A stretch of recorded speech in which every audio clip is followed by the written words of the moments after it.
We're in 1984, very much the start of the AIDS pandemic, people not knowing really what AIDS was, not even knowing what the name for it was, and a huge amount of sort of homophobic attacks under the title of the gay plague, newspapers demanding quarantine, demanding all sorts of things, and separating out the innocent victims, which was the haemophiliacs, and the guilty victims, which was the queers. So this play is not actually what happened in the AIDS epidemic. It's not a history. What it is a reflection of our fears, our paranoias, our dreads, and our desires around the whole thing. And one thing I should emphasize is that all the little incidents in it are actually documented as real incidents, though. So there was a very real basis for those kind of fears at the time. So that's the background of it. And here we go. This is not the way it was. It is the way we felt it was. This is not what happened. This is what we felt might happen. And it did every night in our nightmares.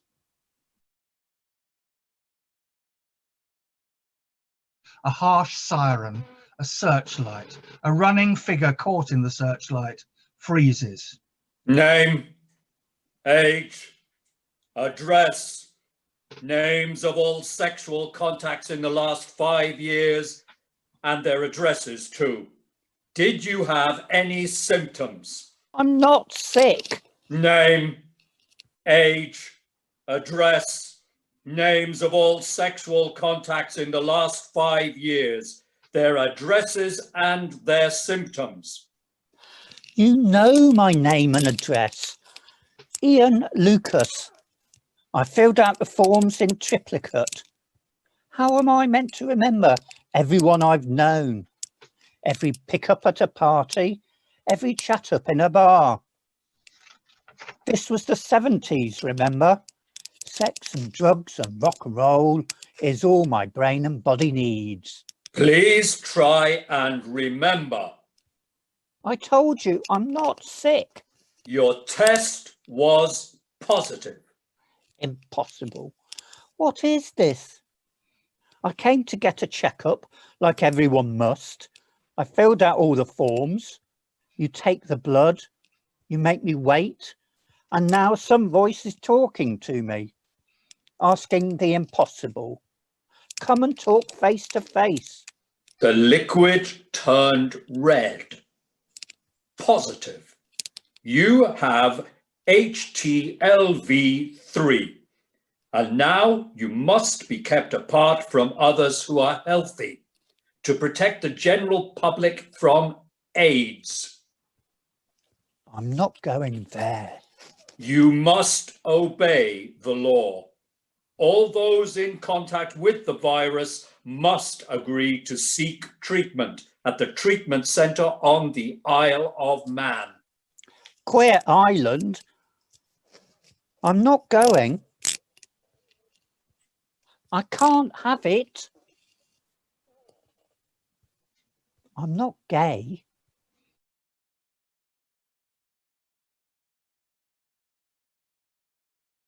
Still love to dance to this. So did I.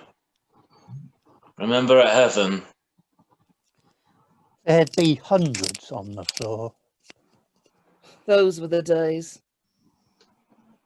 It was the biggest disco in Europe. I went to the leather bar. I went to the back room. Those were the days. And now there's nowhere. All closed down. For women and for men. It's not as if the lesbians are at risk. Lesbians don't get AIDS. Or so they say. Who knows? Who knows anything anymore? There's nothing on the news. If they still had lesbian bars, perhaps they'd let the gay boys in. Perhaps they'd sneak in drag. I'll drink to that. To you fellas. Oh, this gin is piss. Of course, it's watered. At these prices, that's outrageous. It's 10 times what it used to be when gay bars were still legal. Those were the days. There aren't even measures anymore. Barry slops it in as little as he feels like. Yeah, sometimes it barely covers the bottom of the glass. You can't blame Barry for wanting to make money while he can. The risks he runs. It's not so risky. A basement in a private house. Nobody will notice. We're very quiet. And looking at you, no one would suspect you were queer. Anyone could tell on us. A nosy neighbour smelling a rat. A little queer rat. They laugh, then a sudden melancholy silence. Remember when there were real measures, optics?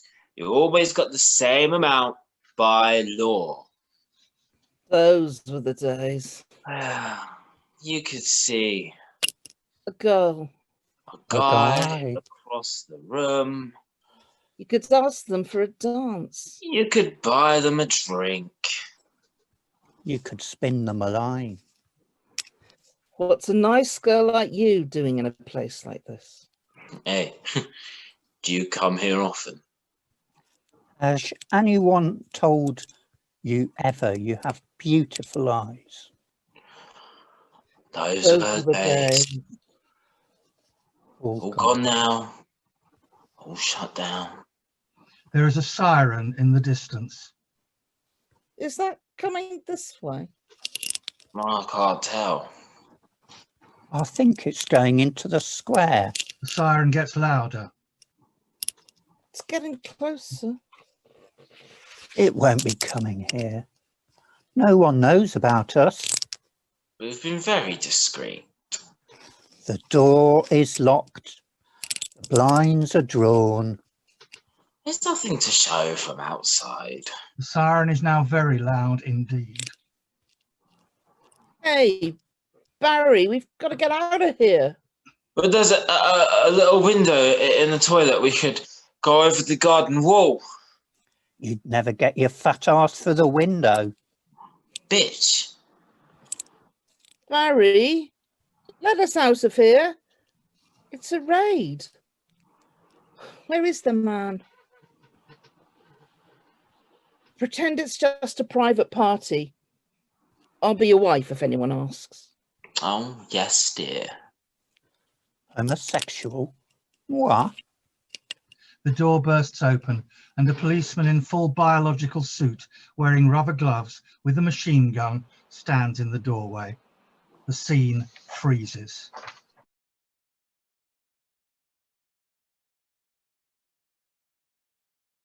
God, give me strength.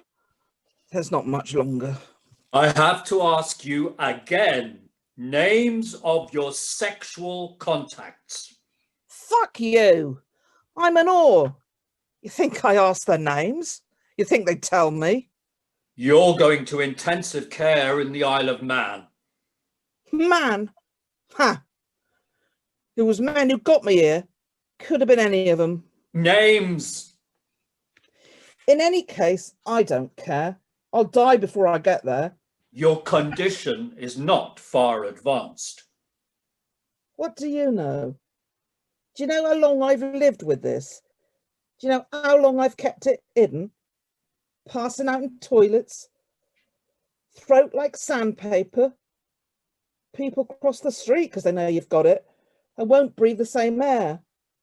Weight falling so fast. You're like ice cream melting in the sun, and you just say I'm on a diet.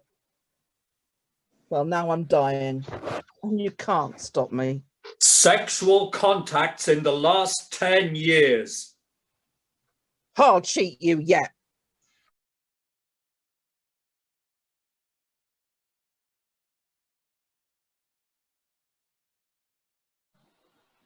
How do I look? Fine, Minister. Authoritative. We're ready now. The lights become brighter for transmission. For 10 years now, the AIDS virus has been spreading at a frightening rate. It's been called the gay plague, gay-related immune deficiency, GRID, though others get as homosexual men predominate. Now that the cases number in the tens of thousands, hospitals, doctors, hospices, clinics have been unable to cope, despite the use of private medical suppliers and the new compulsory insurance. For 5 years now, the government has experimented to combat the epidemic with internment of the infected. I have with me the Minister of Health and Disease Prevention, Sir Norman Fowler. I must take issue with you. This is not internment. The Man community had the full support of many of the caring charities working with the AIDS victims. It was an altruistic enterprise, and homosexuals could see that. They would have set it up if we had not. But not all have cooperated, and not all victims are gay. But homosexuals form the majority. Still, many people resist a screening, and many hide that they are gay in case they're sent to man. This is a public health issue. There will always be selfish people who think they are above the law, but fears are groundless. Only the sick are sent, no need to send the healthy. But what about the healthy who tend the sick? The healthy gays with medical skills? We have reports that they are sent. There are some volunteers who want to help in this humanitarian crisis. We welcome every effort. We don't inquire their sexual orientation. Clergy, counsellors and nurses all are needed urgently. They don't have any choice. That's not true. How can we know that? The media aren't allowed to see for themselves.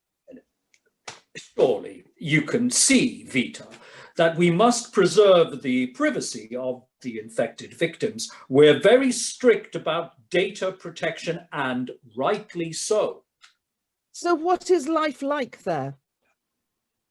Well, I haven't actually visited, of course. AIDS is infectious, after all, but I can assure you and the British public, victims have the finest care available and everybody else is being protected. Thank you. The lights become slightly less intense. Fowler and Sebastian move to the edge of the stage. How was I? That was the Minister of Health and Disease Prevention. And finally, some late news. The death has been announced of the Earl of Eden, till recently a junior minister at the Department of Health and government spokesman on health in the House of Lords. Boofy? The Earl, who was 53, had been suffering from pneumonia and died of complications. I was working with him only 2 weeks ago. I was at school with him. He was my fag in his first year. He warmed my slippers, made my toast. He was probably best known for appearing on television in Tango Fandango 2 years ago, where his cheerful energy combined with 2 left feet endeared him to viewers everywhere. The weather will be mild and cloudy, clearing for a cold but sunny morning. That is the end of the news. Good night. Always thought it was a shame he never married. You don't think he couldn't possibly be? Well, he didn't look as if he was. He looked perfectly normal, just like anyone else. Well, I would never have guessed. Sebastian. Sky News would like a word with you about the death of the Earl of Eden. Yeah, I just heard. So sad. The news said 53. 3 years younger than me. What a waste. Wheel young Julian in. Damn fine chap, hard worker, loyal friend, great company. Poor old Boofy. We had some great times. Black.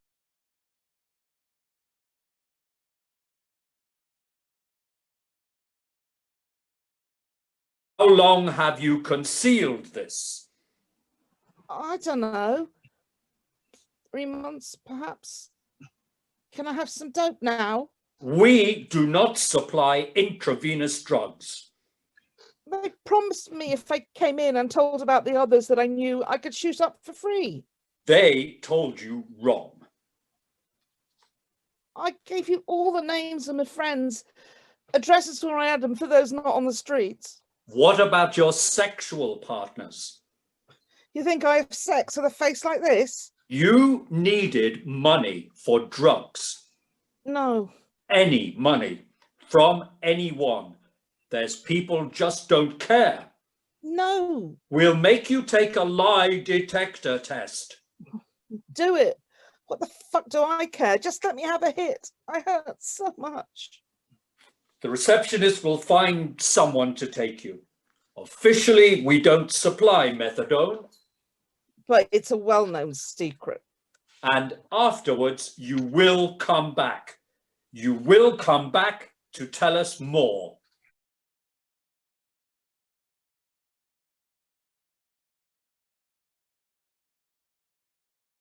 Subpoena to appear at the Old Bailey. It's a kind of test case about data protection. I've been ordered to hand over the records of all members and addresses of supporters, plus all the correspondence which the Campaign for Gay Equality has on file. Letters from other gay groups around the country and from abroad. Letters asking for advice from frightened teenagers. People going to be arrested wanting legal advice. The police came, demanded I hand them over. I asked to see a search warrant. They scratched their heads and went away. No one asks to see a warrant these days. They came back later with the warrant. By then, I've got a lot of information away from the office. Really? Where? You can't expect me to tell you that. But I'm the campaign legal officer.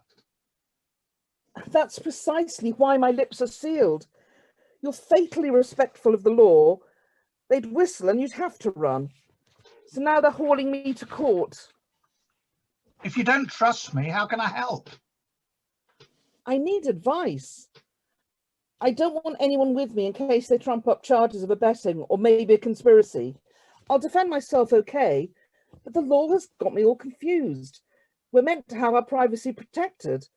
We've had data protection these several years, and yet this recent CDA... Communicable Diseases Act, yes. ...makes it an offence to withhold information, which might help prevent the spread of disease. Which one will the court uphold? You can always argue your address lists will not help the fight against infection. Whether that will wash, I can't predict. Judges these days are as panicked as everybody else.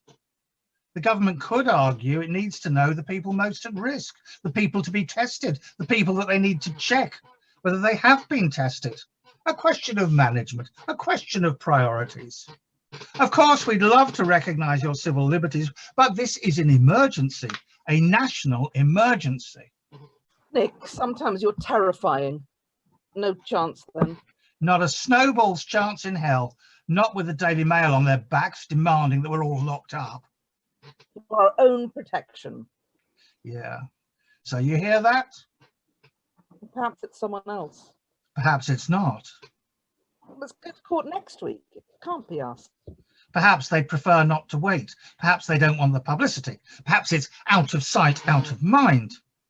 A policeman in a biological suit appears in the doorway, the one who raided the bar. They can't help giggling at the sight. They have not seen this before. Anna Duncan?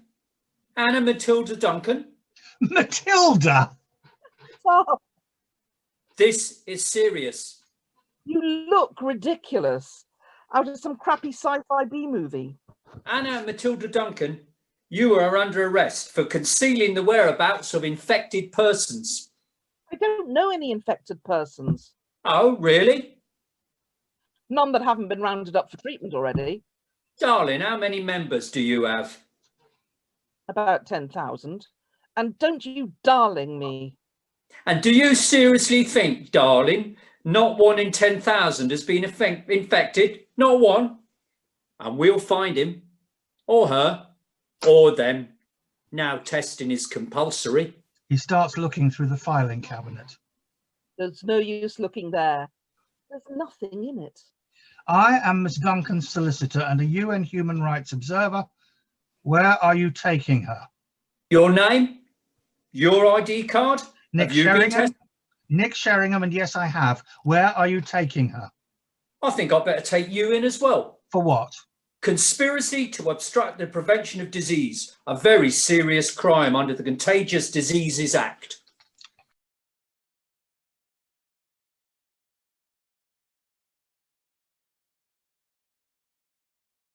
I have your notes here.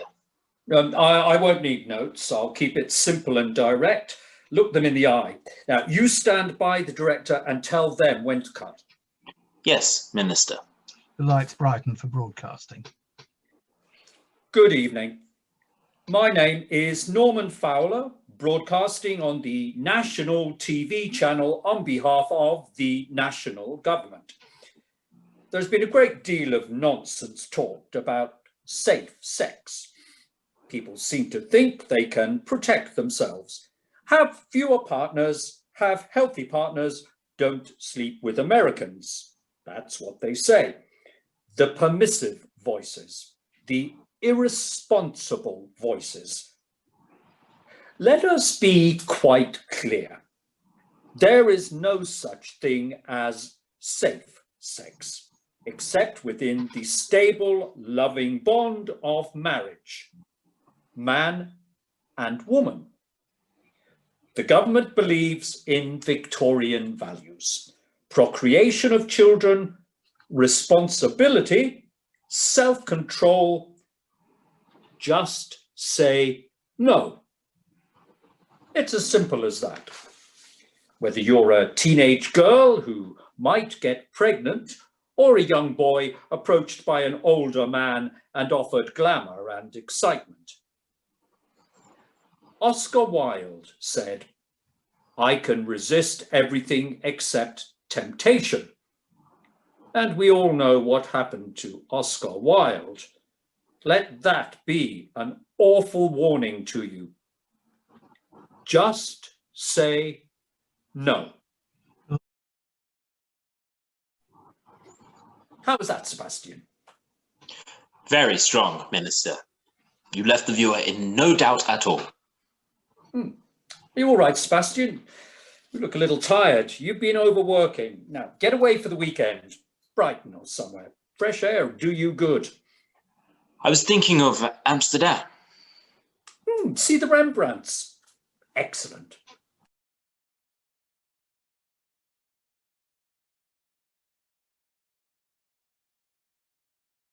I want to go to Queer Island. It's not called Queer Island. It's the Man Health Facility. Well, everyone calls it Queer Island. Why do you want to go there? 'Cause I'm queer. No, you're not. And how do you know? If you were homosexual, we would know. They think I'm queer at school. When they have swimming lessons, they won't let me in the pool in case they catch AIDS from me. When I started at the new school, parents kept their kids away. You were tested. You don't have AIDS.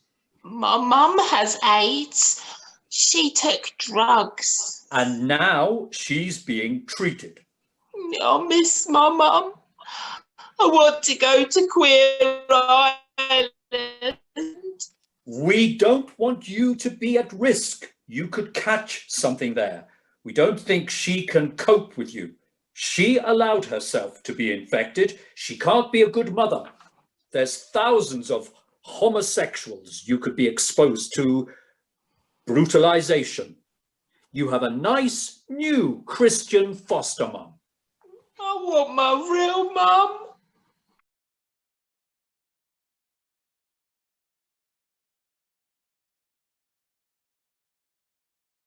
And that's your lockers. Top or bottom? I'll toss you for it. Any excuse. Oh, I don't need an excuse. I wouldn't if I were you. Hidden cameras, they're everywhere. Inmates get split up just if they start to get fresh, just in case. Inmates, are we? What would you prefer? Patients? There are no medicines, a disease without a cure, and half the inmates don't have it anyway. Do you have it? I ask because this ward is for the well, for those who wouldn't take the government directives, who fought and protested or sheltered someone with the virus. That's me. He sheltered me. Excuse me, you must be in the wrong place. No, except I wasn't. The test was wrong. It was a false positive. The doctors wouldn't believe it. They thought he had disguised it. After 3 months, I was still in the clear. But I was still guilty of hiding an infected person, even though he wasn't. I hid him because I thought he was. Already they'd given it to me, the tattoo that proved it. He rolls up his sleeve and shows a number tattooed on his arm. I'll never wear short sleeves again. Totally crazy. So, what are we now? We're not patients. Prisoners? You can leave at any time. You just can't find a boat off the island. And if you try to swim away, there's patrols that fire warning shots that happen to be fatal. I'll take the top. Of course you'll take the top. Why change the habit of a lifetime? You know what I really miss on the island? No pets. No dogs, no cats, no parakeets, not even a fucking goldfish. You didn't have pets, did you?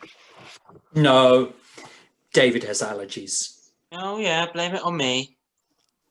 Well, if you did, you don't have now. They all get put down in case they're infected. Don't even bother to test them. They're only animals. Need a Labrador bitch, Trudy. To think I volunteered a health colony and I believed it. I had a partner, Stephen. He's a haemophiliac, and he was diagnosed poisoned by government issue blood. I had a test, negative, but I couldn't bear to be apart, so I came with him. I thought it's not for long. He'll die for sure, but with me by his bed. And then when it's over, I can leave when I want to. How stupid can you get? Perhaps you've been infected here. You need another 6 months quarantine. And then another. Then another. I'm sorry, what's your name? Kitty. Clive. My partner, David. The bathroom is at the far end. The toilet is next to it. 1 shower and 2 toilets for 24 inmates. 3 with severe incontinence. Well, isn't there a hospital? What for? A hospice, not a hospital. I'm sorry, I'm not cheering you up. We had another suicide this morning. Was it a relief? A blessing in disguise? Well, since there's no cure. There were no symptoms. No infection, no swollen glands, no kaposies, not even a sore throat or a yeast infection. Perhaps he was taking back control. She, not he. She. Suicide demonstrates free will. She was just depressed. She was sure she'd die but one day. We'll all die one day. Oh, you're all heart. You'll learn it's very depressing to be with ill people all the time. When do we get the rest of our things? What things? Well, we had to leave our trunk at reception. Forget it. It's been nicked by now or ransacked. Shoes are pretty popular around here, but everything can be sold or swapped. Do you have any jeans, or toothpaste, or shampoo, or pills, or books? So you don't have any more. Stuff's in short supply in man, clothes and hope. That's why we have to guard the crematorium so no one robs the dead. You should try to barter for a lock for that locker, or soon you won't even have what you've got. I'm starting to get hungry. Supper is at 5, lights out at 9. I've cut the rations yet again. 500 grams of bread, 50 grams of fat, 200 grams of soya. That's absurd. They've got to feed us. I don't have to do anything. Some clever boffin worked out scientifically how many calories we need and how much protein. Make it as cheaply as they can, and most of the vegetables are rotten. Of course, you get more if you work. The best big gig is the crematorium, lying out the bodies, taking out the teeth for eyes and so on for medical research. And making sure no one else gets to pillage the corpses. Exactly. Well, you know we all want more research. I won't do it. I refuse to work. Then you'll starve. And by degrees, you'll die. Like so many have before you, and so many more will soon. Welcome to the death camp.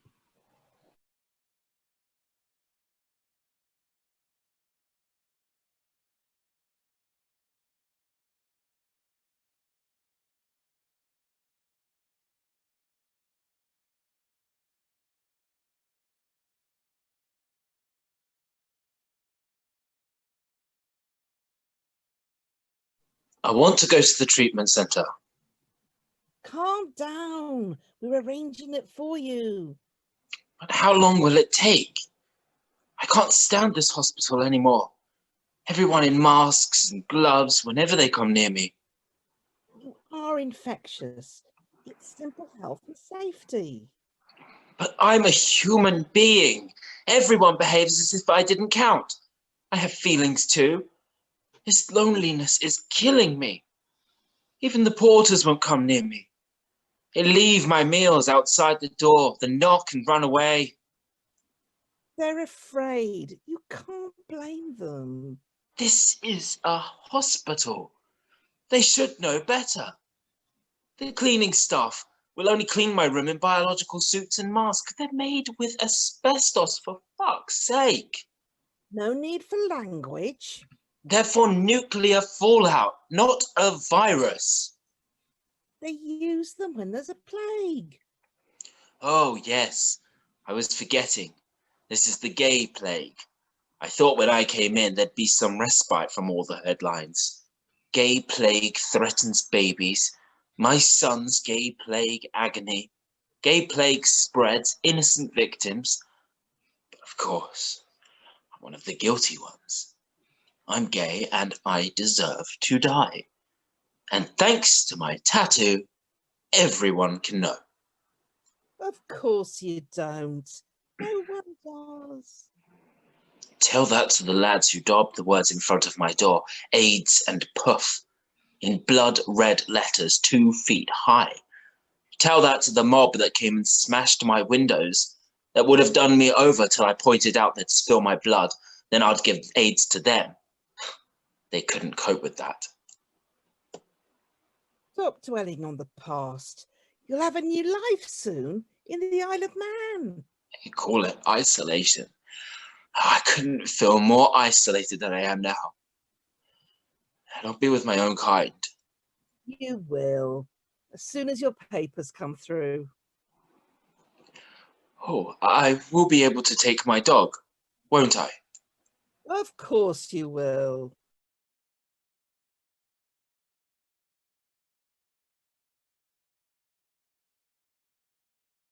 Let me be clear. The defendant broke the law. That is the only issue in this trial. The reasons do not matter. Do you always dress like this? Not always, Your Majesty. You will address me as Your Honour. Why are you dressed like this? I like to look nice when I go out. Well, remove the hat at least. No, I couldn't possibly do that. I say remove it. No, never. I'd rather die. Why on earth not? It goes with the shoes. Do you want to ruin the ensemble? Are you showing contempt of court? No, Your Honour. I'm doing my best to hide it. He's the perfect straight man. Order in court. Behave yourself. Your Honour, the defendant does not deny the charge he trespassed on government property to sabotage computers. He admits criminal damage, but he pleads justification or mitigation. I want to tell you why. The case is being heard in camera under the Contagious Diseases Act 1990. There are no reporters. In that case, I have no objection if he wants to tell us how he broke the law. A jury would understand. Under the CDA, there are no juries. Proceed. Tell the judge what happened on June 28th, 1994. We were tired of waiting for justice. It was the 25th anniversary of the Stonewall riots. Not that you know from the papers. When we read of the new database, all the police records, all those who had ever been to clubs, to gay demonstrations, to clap clinics, on mailing lists, we had to do something, but nobody cared. We wanted to fight back, and I was chosen.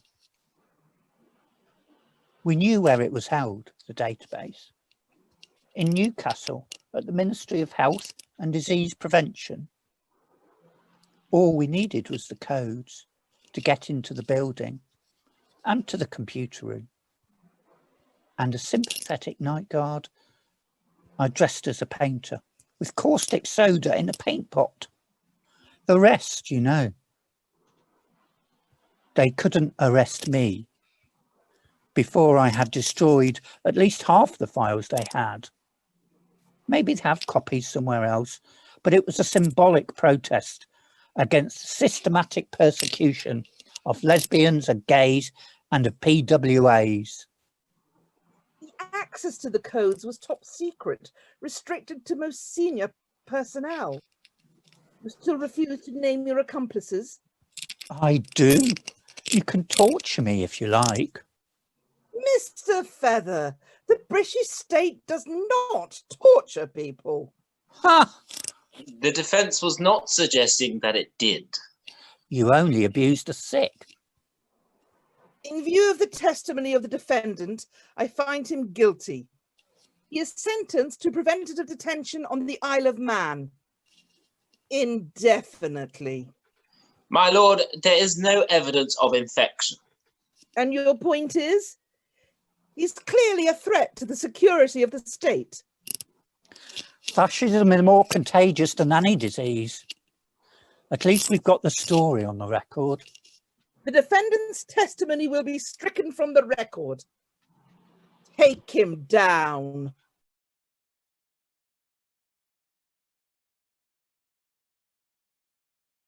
Lads, it won't be easy. City are at the tops and we're way down the league. The bookies say it's 5-1 against us to take the cup, but the crowd is on your side. Let's give them a good show. You've watched the City games, you know their weaknesses. Billy, you must stick to Han like glue. Their backs are weak, so split them up. Go straight in, all out from the start. I know that you can do it, and you must know it too. Now, there's just one other thing. We've had this note from the FA. I've got to pass it to you. It's about AIDS and what we've got to do, or what we must stop doing. You must stop hugging when you score a goal. Of course, no kissing either. I know you've got to celebrate and let off steam, but punch the air alone. That's an order. Now, if we win, of course we'll win. There'll be no drinking bubbly from the cup, no sharing glasses, no more sharing baths. Oh, Skipper, we all look forward to that. Relaxing in the steam. A bit of larking around. No, we cannot be too careful at a time like this. Separate showers only, and don't swap shirts with the other team after the game. That's not fair. I was collecting them. Well, the coaches will have mouthpieces to give the kiss of life and rubber gloves for treating any wounds. After, they'll destroy all buckets and all sponges. The game will never be the same again. Why are we doing all this, boss? The FA has a duty to protect you. I don't see the point. Everybody knows. Footballers ain't queer.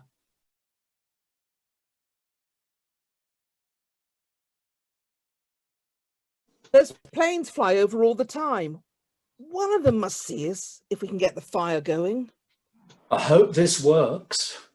I don't see why it shouldn't, if David can get hold of ethanol. Clever for him to volunteer for the medical supplies. Medical supplies. It's just to sterilise stuff the staffs use and their little accomplices so they don't catch anything. I wonder if you'll get enough. Enter David with a large flagon, the size of one you'd mount on an office water cooler. No one saw me. I sneaked in while the orderlies were watching the cup final. Is this going to catch fire okay? The burning point is 80, no problem. But it burns blue, so not very visible. Doesn't last very long. Don't need to set fire to the straw. Thank God for a long, hot summer. Let's hope they can read the words. Planes fly low from Liverpool, from Dublin and Belfast. Let's hope they pick it up. There's still a free press in Europe and the States. Someone got word to Amsterdam exactly what was happening. NPO got interested and sent a microlight with telephoto lenses. I saw a plane with RTF. Must have been from France. There's still the United Nations. A plane is heard approaching in the distance. It grows in volume. It's still quite low. I think it's Dublin. Quick, go pour that stuff on the grass. Set fire to it. David and Clive run off stage to do so. Kitty unfolds a large sheet, and as he does so, we can read the words "murder" here in large homemade letters. He lays it out on the ground. He waves at the plane. Murder! Here! David and Clive join her. A flickering light indicates the straw has ignited. Murder! Murder here! Murder here!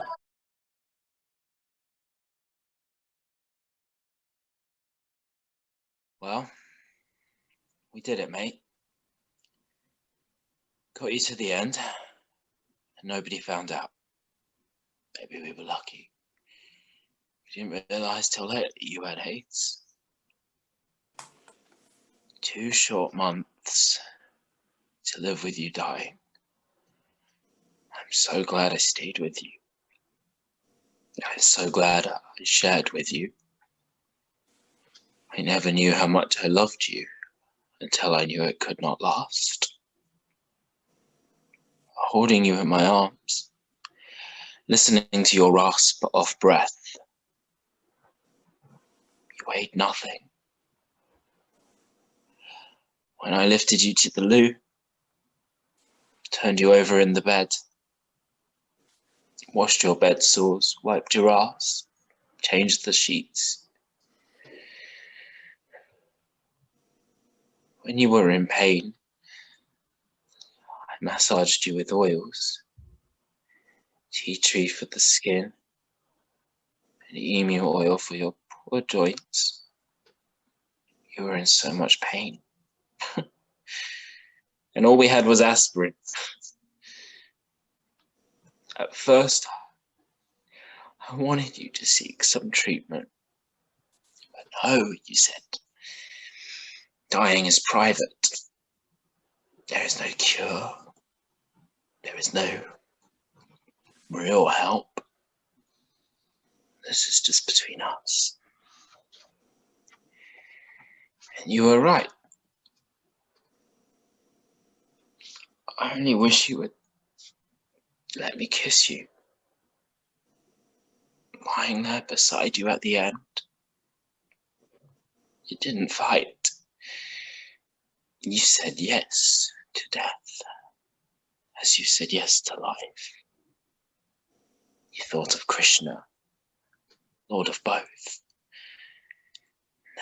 And when the time was ripe, you were ready to unloose those chains and come. You taught me how to live. You taught me how to die. Now give me strength to bury you. The undertakers will not touch you for fear that they will catch it.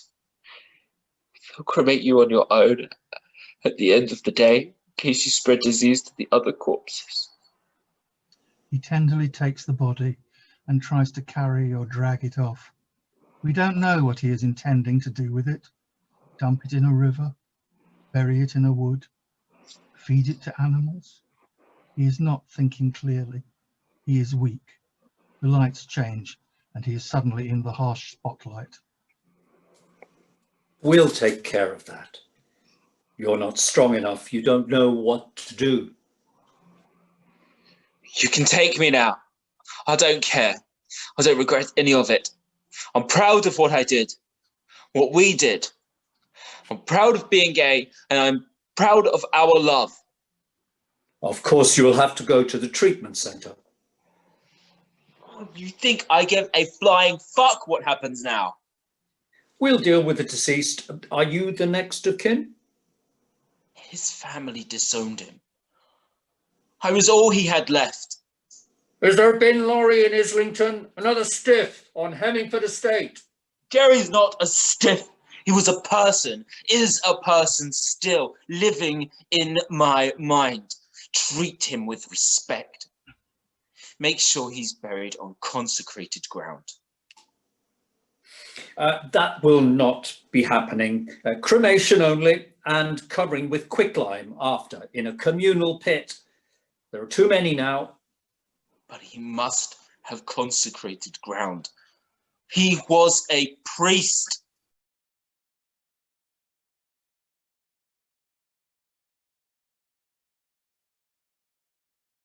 We've interviewed the staff at the Newcastle headquarters, and we're sure that none of them gave away the codes to those gay activists. Can you be sure? They've taken lie detector tests. So that leaves only here, the ministerial office.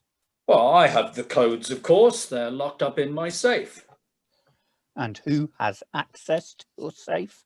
Well, Sebastian, of course, my personal assistant, and Sir George, my permanent secretary. Excuse me. I'm feeling rather faint. Would you mind if I opened a window? Not at all. Sebastian gets up unsteadily and immediately keels over. I don't know what's come over me. My sense of balance has gone all to pot. I think it must be some sort of ear infection. He gets to his feet and immediately collapses again, gasps for breath. The inspector and Fowler kneel over him. Loosen his clothes. Undo his shirt so he can breathe. Can you take his tie, sir? He hands it to Fowler, who puts it on a chair. The inspector undoes Sebastian's shirt and opens it. When Fowler turns back, he sees a chest covered with lesions. Good God! Have you got measles? You should see a doctor.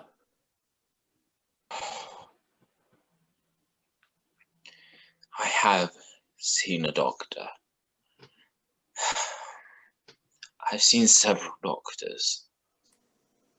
They're not in any doubt, and yes, I'm gay too. Stand back, sir. Don't get too close. We can't take risks. I'm sorry, Dad. Fowler is torn between fear, horror, anger, and simple parental love. How long have you had? About a year, I think. You remember that fact-finding trip to Washington, D.C.? I think I found more than facts. For God's sake, boy. Why didn't you tell me? I'm your father. How could I? What would you have done with me? Off into quarantine? I know what happens there. Of course not. I'd protect you. One law for the politicians, and one for everyone else. Think what the press would make of that. You stupid, selfish child. You've been putting everyone at risk. You've been putting me at risk. Nobody has been at risk. Don't you know anything? You don't see what is going on under your nose. I came to join you as your PA to get some work experience. I felt so lucky and excited. I've had experience, all right.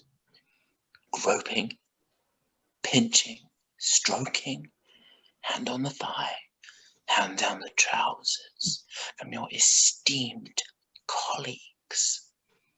Have you any idea how many of them are queer? Well, one or two, I suppose. Think again. At least 100. In the House of Lords, at least one minister has died from AIDS, but you don't know? Doctors collude. The conspiracy of silence. Call it pneumonia or heart disease. And what about the heterosexual men? Carriers with no symptoms. How do you think the prostitutes have got it? You think they infected themselves? I'll bet there's carriers in Westminster. But most of all, it's honourable members. Honourable, diseased members who have the power, who have the money, who lie to their wives even as they infect them. They have their careers to think of. When I started here, I was in awe of the excitement and the glamour. But I have watched the cavalcade of cheats and hypocrites who sound off in debates about family values, moral standards, and awful promiscuity, while they walk around led by their cocks and can't keep it zipped up or have the basic decency to use a condom, while we're the scapegoats for the whole damn thing. They can go scot-free. Don't you understand, Dad? You're throwing petrol on the fire. You punish honesty, reward deceit. You're wasting money on this quarantine. It's costing tens of millions, which could go to research. You'd better come with me, sir. Conspiracy is a very serious charge. So is giving information relating to security and intelligence, resulting in commission of a crime. And then the Isle of Man, I suppose. The judge will decide, but it's built into the sentence. No! It's the law. The law you piloted through the House in the teeth of protests. No evidence at all that it would work. A sop to the tabloids and your own feral pack.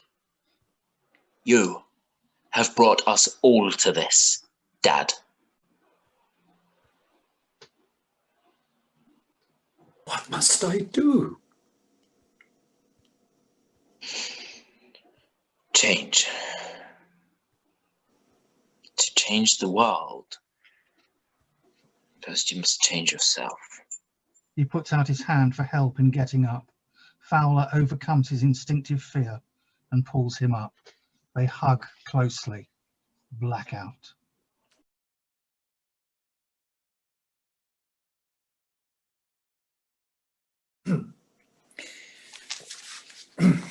Fucking can never be 100% safe, and fucking up the arse is particularly risky, especially for the one getting fucked.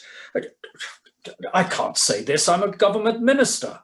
But that's why you have to say it. If you can talk about it, anyone can. I can't see Margaret saying it. She wanted no mention of gay sex. She thought it would encourage some to do it who'd never even thought of it. Oh, they used that argument in the House of Lords about lesbians in 1921. Well, Margaret is a child of Queen Victoria in many, many ways. Though I may talk of it, Margaret never would. It would not be ladylike. Well, almost anyone can mention it. Oral sex is not so risky. Oh.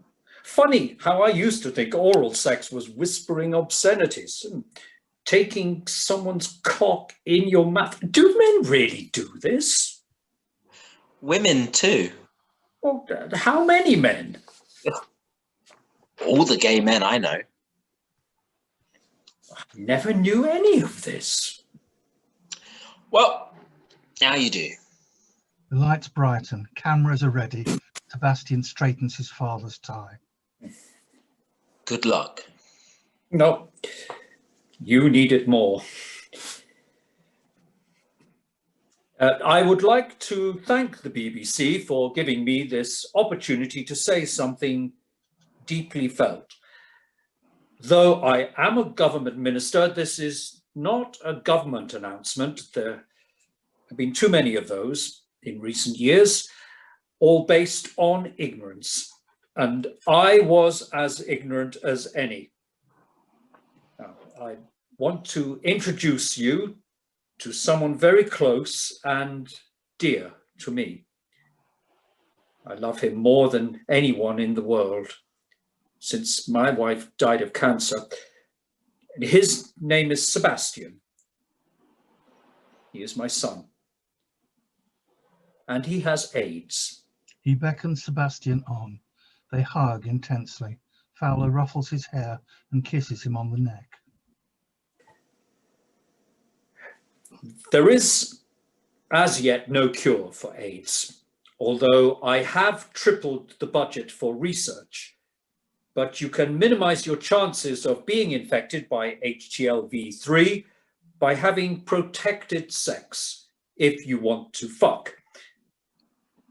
Yes, I said fuck. I know it's primetime television before the watershed. I know I'm in the government, but I need you all to understand some things are more important than your sensibilities. You best get used to it. You're going to be hearing it a lot. This is not only for homosexuals. Everyone should know. A virus doesn't know who's gay or straight. So together now, my lovely son and I are going to show you how to use a condom. Sebastian produces a banana. I want you to imagine that this is a man's prick. You know, hasn't he got a big one? Dad, stop it. I'm starting to enjoy being frank. You could find it very liberating. And now Dad is going to put a rubber on it.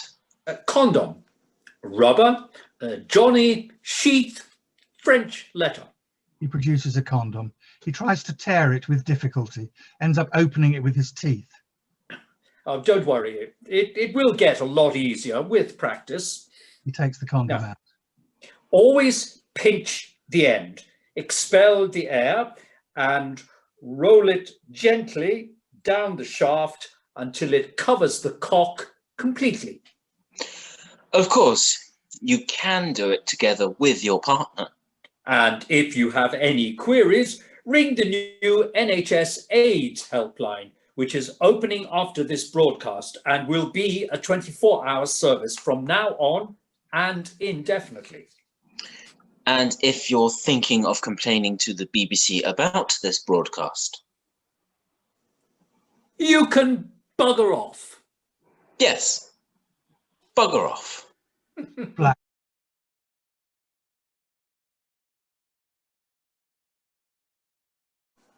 Remember now, I want a party. A proper Irish wake. No long faces. And lots of dancing. I've given you the playlist. I can't believe you're being so calm. Oh, one of us must be. And you're a gibbering wreck. It's all so sudden. Oh no, it's not. That brain tumour, squatting like a toad. waiting. And now it's poison. But to go blind within a week. If you'd been seen earlier, we could have spotted it, maybe arrested it. I drove you underground. I killed you. Stop this maudling self-pity. If I'm not blaming you, you should not blame yourself. I've had the time to get used to it. It's been a good life, rich in fun, friends. I've seen so many die. Now I'm going to join them.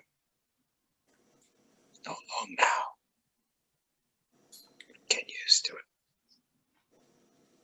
A parent should die before his child. This is unnatural. Unnatural? How many times have you said that? I know. And now it's ashes in my mouth. I take that back. No more guilt. Be gone. Dull care. I'd ask for champagne. If I could still swallow. You'll have the best of treatment. That I promise you. There is no treatment. I'm resigned to that. No. Never resigned. We have to fight this thing. I owe it to you. I owe it to poor old Boofy. The treatment centre will become just that, the best of medical attention, nutrition, comfort, and respect. And anyone can leave who wishes to. We will help them. Really? We, the government, there have been too many promises and lies. How can I not do this? I'll make it my life's work. I have to do it for you.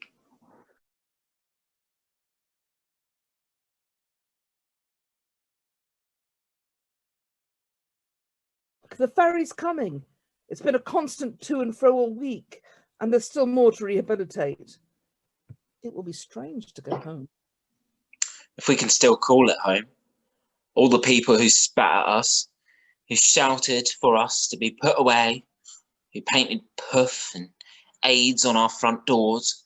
Oh, the oh so helpful neighbours who turned their backs on us in the street. There are laws now to protect us. Oh yes, I know.